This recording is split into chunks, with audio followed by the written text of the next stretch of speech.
ఇదైతే మనం పామాయిల్ తోటను ఒకసారి చూద్దామండి. ఇదైతే 4వ సంవత్సరం పామాయిల్ తోట. ఈ కాయలు అయితే ఇలా వస్తాయి. ఇది ఒక రకంగా ఉంటుందండి, బ్రౌన్ కలర్లోకి. ఇది రెండో రకం, గ్రీన్ కలర్ నుంచి ఆరెంజ్ కలర్లోకి అయితే మారుతాయి. ఈ చెట్లు అనేవి 4వ సంవత్సరం నుంచి కాయడం మొదలవుతుంది.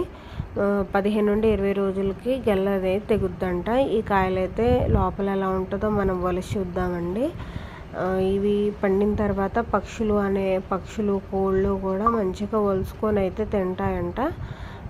ఇది అంత ఈజీగా తొక్క అయితే రావట్లేదండి, చాలా ట్రై చేశాను. తర్వాత ఓపెన్ చేసిన కాయ ఒకటి కనపడితే తీసుకొచ్చాను. ఇదైతే కొబ్బరికాయలా ఉందండి, కొబ్బరికాయ పీస్లా ఉంది. ఇదైతే పగలగొట్టి చూద్దాము. పగలగొట్టిన తర్వాత కూడా సేమ్ కొబ్బరికాయ లోపల కొబ్బరిలా ఉంది. ఈ కాయ నుండి మనకి పామాయిల్ ఆయిల్ అనేది తయారవుతుందండి. ఈ వీడియో నచ్చితే లైక్ చేయండి, షేర్ చేయండి, సబ్స్క్రైబ్ చేయండి, నా ఛానల్ సపోర్ట్ చేయండి.